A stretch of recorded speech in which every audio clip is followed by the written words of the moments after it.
Hello, and welcome to episode 140 of Public Interest Podcast with your host, Jordan Cooper, where we interview politicians, activists, advocates, and others who seek to improve the state of the world. We're here today with Nancy Navarro, Montgomery County Council member representing District 4, former president of the Montgomery County Council, former president of the Board of Education for Montgomery County Public Schools, co-founder of the Montgomery County nonprofit Village, leader of Latino Civic Project, the former executive co-director and co-founder of Centro Familia for 8 years, an economic and educational development center for Latinos and other immigrant women in Montgomery County, and a former member of the White House Commission on Educational Excellence for Hispanics.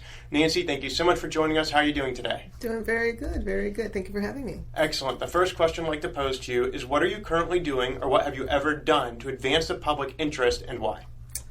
Wow.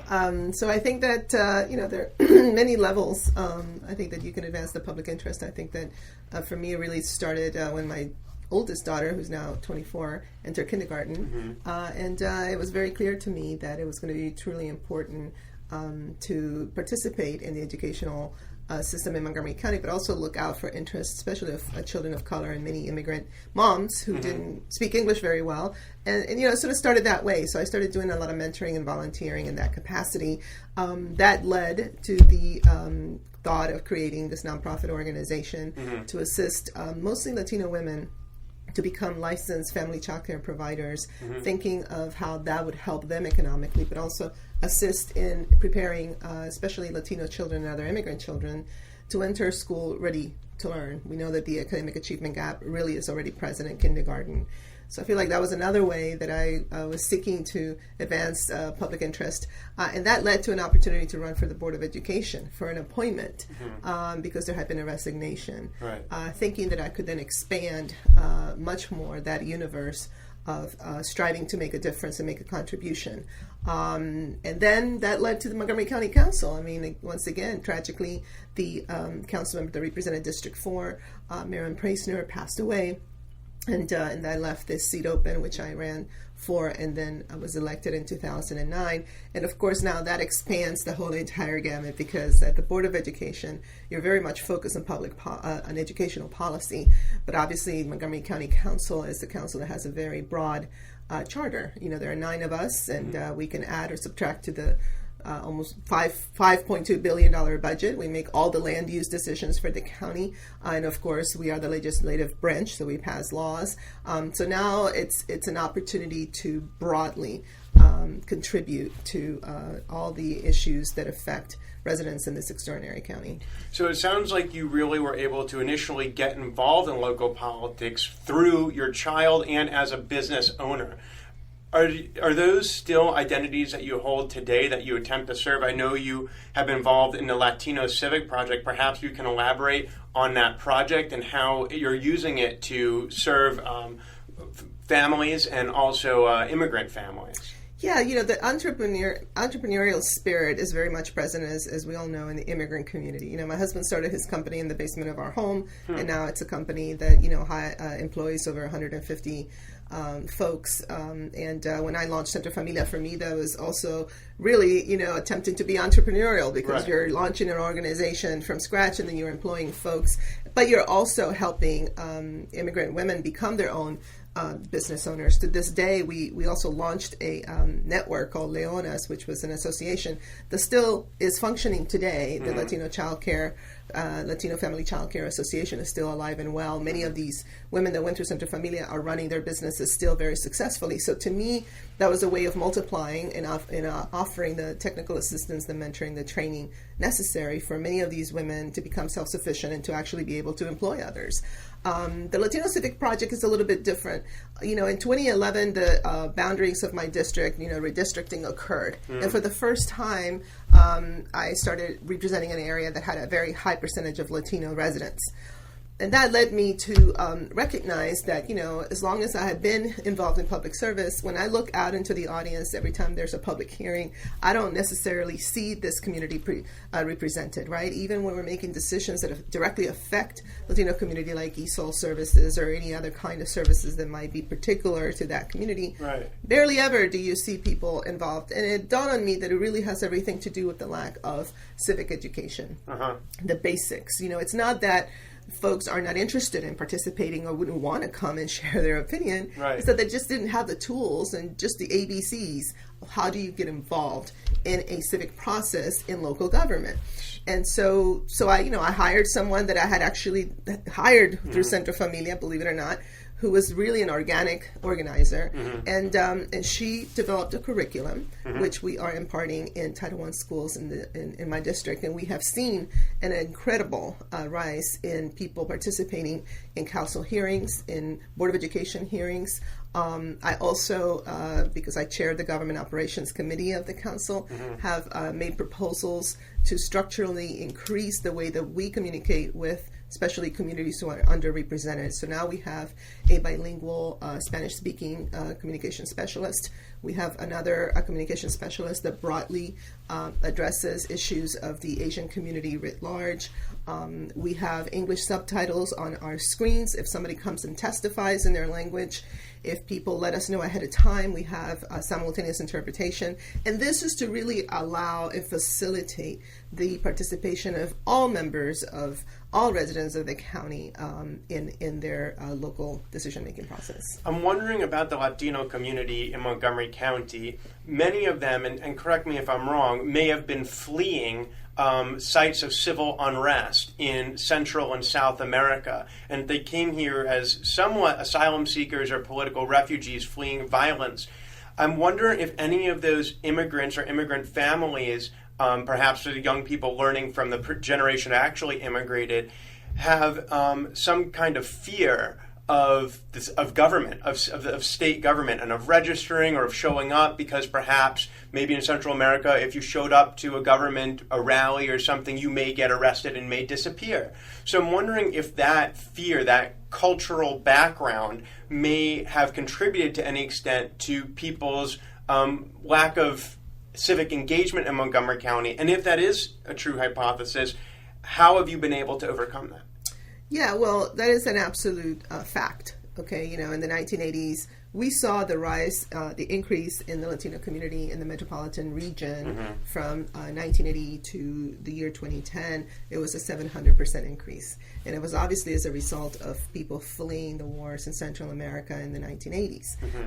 And so there is no doubt there has always been a level of mistrust. And I think there's been several levels, right? There are folks who are coming from Latin America who are also maybe not fleeing a war, but they're definitely fleeing dysfunctional governments where there's no such thing as a functional local government that responds to your needs, okay? Right. That just doesn't exist. And so in some instances, it's just the lack of a familiarity with a system that actually works. And in other instances, like you were describing, it's a matter of life and death. And so you have all those elements that play into this sentiment of just not trusting, not thinking that it's worth your time, worrying about possible consequences. And, to me, that's why it's so important for people who represent, who reflect these communities to run for office. Right. It's never really easy. I mean, I came here when I was very young. I came here first when I was 10 years old because my father was attending graduate school in Missouri. So I learned English then. I was here for 2 years. Left, went back to Venezuela, and then came back as a 17-year-old freshman going to University of Missouri, Columbia. And so my experience was different, but at the same time, it was very difficult for me to take the step to run for office, right? It was had never been something that I had really, thought about or contemplated in the United States. And, but, it makes a big difference when I am able to communicate directly to this community and explain the importance of being involved, the importance of participating, why this is important for your children, the fact that there's a system here that does work. And I always refer to that. I always say, perhaps in the countries of origin, this doesn't happen, this doesn't occur, but here you have that opportunity, you have that chance. And the way that I've seen it change is that, you're never going to get a massive amount of folks coming, but you always get a number of people who are organic leaders in those communities. Right. They happen usually to be women, to be honest. But anyway, and then they participate. They come to a hearing, right? They testify, and then they see that their testimony had a direct impact in that vote. Well, then they become the ambassadors in their communities, right? And they spread the word and say, this was incredible. Look what we did. Look what we accomplished. That's how you build this awareness and this trust. So it's not from the bottom down, right? The role that local government can play in what we're doing is very, in a way, unique. I don't think there's been a council member in the past that has launched a civic project like this for its constituents. But the reality is that we can provide that. We can provide the education, the access, the infrastructure. At the end of the day, the community has to have positive experiences that then they can relay, and then that multiplies. Also, we have this phenomenon already in this area, in this county, of second and third generation immigrants. And so, these are young people, for example, who have never lived in Central or Latin America, who've grown up here, who are, Americans 100% culturally and, in terms of bilingual and bicultural. And so we need to also figure out how to involve the second and third generation in a way that they find it relevant and worth their time. And I think that in many ways we're grappling with that, right? I think in terms of, both parties, in terms of just political process, how do we engage every segment along. So it's a fascinating, I think, challenge, but we've seen extraordinary results. And my hope is that, once I leave office, that this structure remains in place, because it is absolutely critical if we want to address a lot of the disparities that still exist. We have got to involve the communities affected. You speak about engaging second and third generation immigrants. Now, a lot of those individuals fall into the category of millennials, born between 1980 and 1995. So is there any difference between trying to target millennials? And remember, historically, throughout the latter half of the 20th century, individuals in their 20s and young 30s are less likely to turn out to participate in local government, regardless of what generation you're in. Obviously, you had slightly higher rates of participation during Vietnam or World War II because of the draft, but generally, people in their 20s participate less than older people, regardless of which generation. Is there any difference between reaching out to the Latinos who are in the second and third generation immigrants who are millennials and just millennials at large?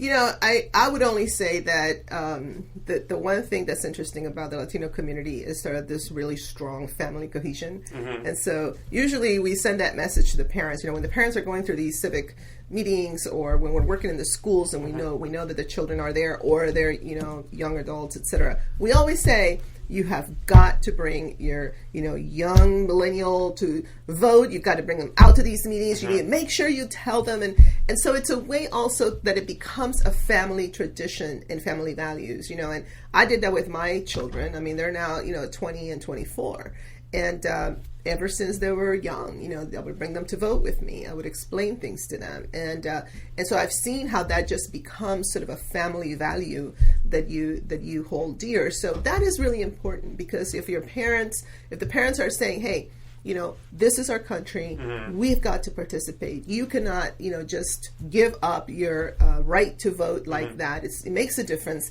I think that's a really wonderful way of targeting that message. There's also media, and I mean, there's been a lot of media that I've seen shifting to ensure that they're targeting the millennial, the Latinx, generation millennials, with messages that hopefully will also, promote that interest in participating. Now, I'd like to speak for a moment on the differences between Latinos and Latinas. You mentioned that a lot of times in your audience, you find more women attending your civic engagement. You yourself are a Latina.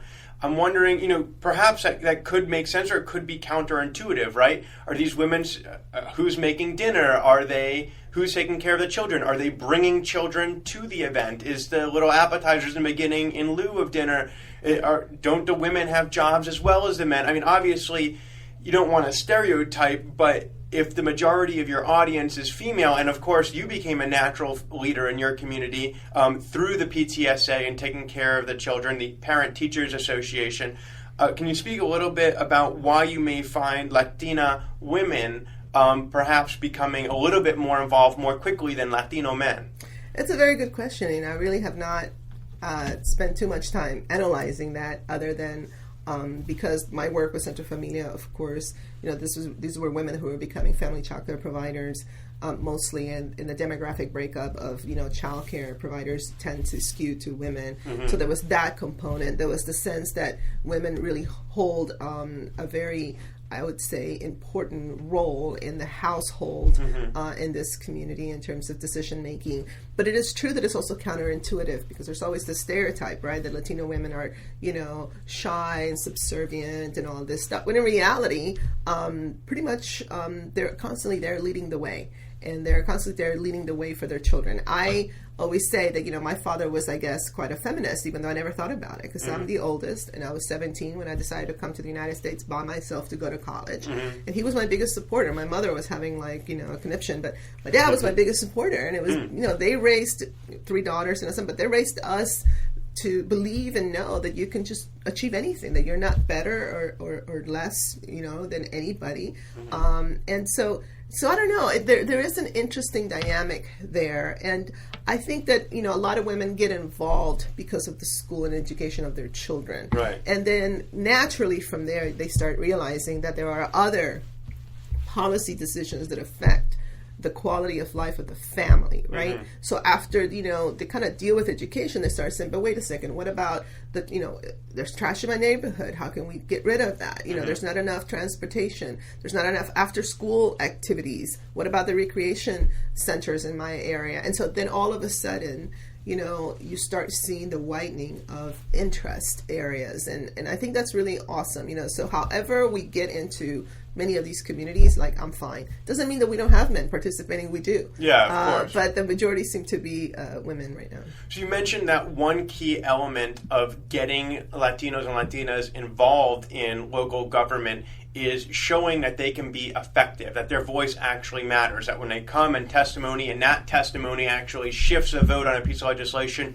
they see that their vote actually works. But of course, as an elected official, that a lot of times votes are determined ahead of time by testimony, or you kind of know where you're going to land based on your constituency, based on your values, based on your relationships with other legislators and who introduces it and what the county executive wants. And obviously you have to take into account a lot of different testimony, but a lot of times when you're holding hearings for legislation, you have a good idea of how it's going to actually end up shaking out when it comes to a final vote. And sometimes that may not be in line with how those constituents are, what they're advocating for. So it's clear that if they come and advocate and then you end up changing your mind and voting as they had hoped you would vote, that would clearly make them an ambassador and make them feel empowered. But there may also be times when they come and testify and they're not successful, and it may not have anything to do with their testimony, but that may be the outcome and they may not be happy with it. How do you keep them encouraged? How do you keep them coming back? How do you keep them from just saying, you know what, I knew my voice wouldn't matter and it didn't? One thing we have found out is that just being in a room that is packed with, members, with the residents and constituents from different parts of the county, from different communities, hearing the pros and cons and the different arguments that everybody is presenting, that in itself has become a real positive on both sides. I also, it was amazing to see the faces of people who were, non-Latinos, right? People who were born and raised in the United States that have come here, and maybe some of them come here a lot to testify. And when they were hearing the testimony of these Latino residents, and because they could read the subtitles on the screen, they started realizing they had a lot in common, right? And many times we're talking about neighborhoods where people may have lived, next to each other and had never had a conversation. Because the perceptions of the barrier of language or, cultural differences, turns out we all want the same thing, right? And so even in instances where it may not turn out exactly the way they want it, just be part of that process and seeing how people take the time to come and how people debate the issues, it's already such a rewarding experience that it continues to motivate. Nonetheless, there was a particular, incident with a historic preservation vote where a group of these, moms mostly went to the planning department, testified in front of the Historic Preservation Commission, and then came here for the final vote. And that wasn't a done deal whatsoever. But I think when my colleagues realized that these residents who were going to be directly affected by this vote, because it was in their neighborhood, took the time to come out with a very specific unified message, and this was all on their own, it actually flipped some votes. And it actually was a 9-0 to oppose the historic preservation designation, because it would have derailed this very important Wheaton Library Recreation Center project. And so they got and that was really quite an amazing accomplishment for that group of folks. So I'd like to transition to your story, Nancy, and how you got involved. You began to get involved with the Parent-Teacher Association because you cared about your daughter's education in Montgomery County Public Schools. But of course, many individuals volunteer in their child's PTA, but not too many of them end up becoming a Montgomery County Council member. First, you became president. Can you speak about your path, your transition from being an advocate for your child in the educational arena to being a leader of the PTA, and how that led to being on the Board of Education? At what point did it occur to you, you know what, maybe I ought to run for office, and how did you end up treading that path? I will have to be completely honest. I tried really hard when my daughter was in elementary school to be a part of the PTA, and it just didn't speak to me. And so then I made the strategic decision to become a classroom volunteer. I was a classroom bilingual volunteer because she was in the Spanish immersion program. And I got to see firsthand a lot of things, and just really focused on my daughter, but then also realizing, how things work and how the education system was functioning here, et cetera. When she went into middle school, I was pretty much drafted to be president of the White Oak PTSA. Actually, I think we were co-presidents. And it was one of those things where I said, I need to go to the PTSA, meeting. It was the first one, and they didn't have a leadership group. And so I was just kind of drafted, and I started working with them. At the same time, I was also a member of the Long Branch Revitalization Task Force, and I was chair of the Children's Schools and Child Care Work Group. That opened my eyes to many things, right? So I was doing that work. I was working on issues of child care, realizing the importance of early education in the academic achievement later on, then working in the school system, through my role as a volunteer as a PTSA. And so when there was a resignation at the Board of Education, for the first time ever, I knew somebody that was running for the board. It was somebody that I had just really met, but had, really admired, which was former council member Valerie Irvin. And I had never been involved in anything regarding politics or anything, but I thought, I'd like to have a coffee for her. So we organized a coffee in my neighborhood for her. And that day, she literally turned to me and said, did you see that there was a resignation in the Board of Education? I had just moved to Colesville. And I was like, oh yeah, wow, that's really amazing. She said, it's in your district. You live here. It's like, it is your representative. And I was like, oh my goodness. Well, and then a couple of people turned to me and said, you should run for this, and it was interesting because I had to really look at what I had been doing for such a long time, right? And it was as if I had laid out a path to run for this seat, but I had never, ever contemplated it. And the thing that moved me across that sort of threshold was the notion that I had started to get frustrated and anxious a little bit about, and impatient, I should say, about just being on this side of the table, constantly trying to make the case for all these issues, begging for money, right? And at some point I just said, you know what? I want to be on that other side of the table where I can make certain decisions, make a contribution that is much more direct. And that's what pushed me through over the threshold to decide to run for the seat, knowing absolutely nothing about running for office or anything, and just, put together a plan with friends and executed it. And so it was in a very organic way, I guess, that I arrived there. Same thing when I ran for the Montgomery County Council. It was a very organic issue. I had not really been part of the, Democratic Party machinery or the infrastructure or anything like that. But I could see that there was a need for a certain perspective at the county council level as well, having been so successful, I think, in working with my colleagues at the Board of Education. Really felt that it was time to expand that. So it was a very organic, I think, path, but I've learned a lot along the way, and I'm very very committed to this notion of sharing as much as I can about, the lessons learned and mentoring and grooming, especially young people that might be interested in this. So as we approach the end of the podcast, I'd like to ask you a final question. You ended up being drafted to run for the Board of Education. You ended up finding a vacancy and running for Montgomery County Council. But one thing that many listeners may be thinking is, well, and I want them to really hear this story, is that you managed to balance it all, right? You still needed to bring in money. You still needed to take care of the kids, pay the rent. You were a business owner. You were a nonprofit founder, right? And how much does the PTA pay? It pays nothing, right? You're a volunteer. And how much does a campaign pay you in a salary to run for office? Or before you just even find out if you win or lose, you have to run a campaign, and you may make money for the campaign, but that actually ends up being zero for you. So there are a lot of individuals out there who may not be aware of those challenges, and you were able to balance your financial needs, your family responsibilities, your responsibilities to your businesses and your nonprofits, and at the same time run for office. So my final question for you is, why do it? How did you do it?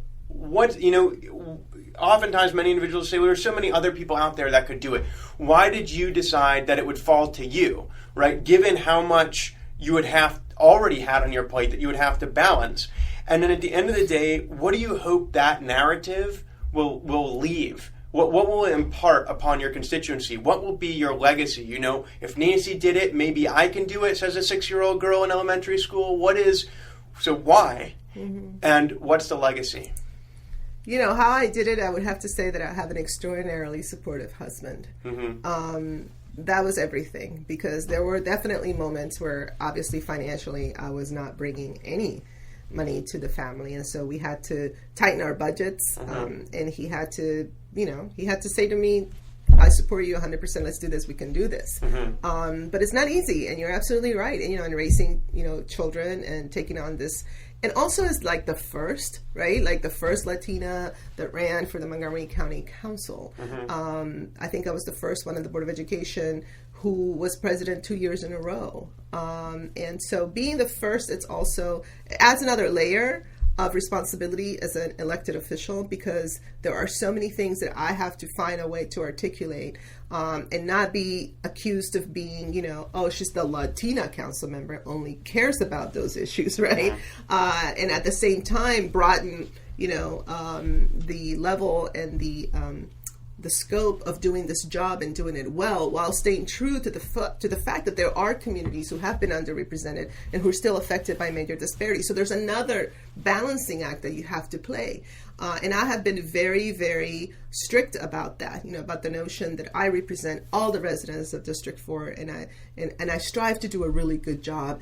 At the same time, it's almost like the bonus is that I have to constantly pay attention and try to give life and articulate the issues of these immigrant communities and the Latino community, etc.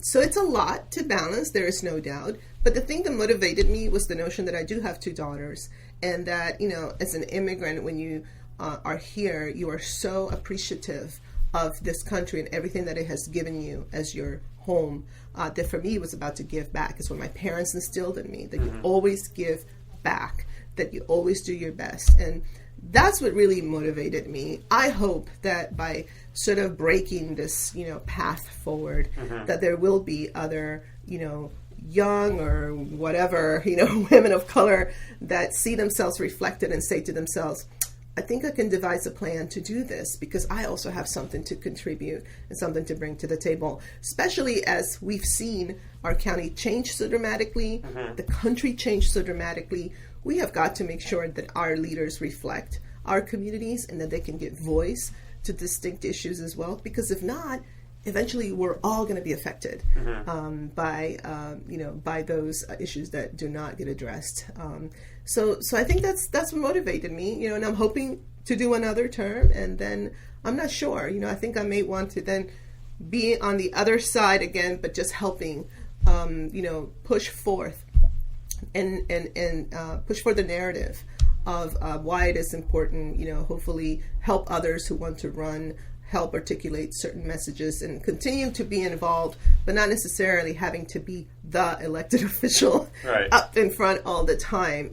It's been a really amazing experience, but I think that I'd like to take everything, all my lessons learned and kind of put that out there in a different way. And that is Nancy Navarro, Montgomery County Council member representing District 4, former president of the Montgomery County Council, former president of the Board of Education, co-founder of Montgomery County nonprofit Village, the leader of Latino Civic Project, the former executive co-director and co-founder of Centro Familia, and the former member of the White House Commission on Educational Excellence for Hispanics. Nancy speaks about her public service, incidentally, in a manner in which Hillary Clinton once spoke about public service. It really does take a village, and in fact, just behind me on the wall is Hillary Clinton's signature because of that White House Commission. Nancy understands it takes a village. She recognizes that though she occupies a seat here in the Montgomery County Council, she's representing a very large constituency in District 4, and they're all here with her. She's working to give back and inspire future generations so that they too can think that they can do this too. She works on a daily basis to improve grassroots civic education and more civic engagement on a local level among her community. For Nancy, who brings a background as an immigrant, as a former business owner, as a community advocate, there's so many roles she brings to the table.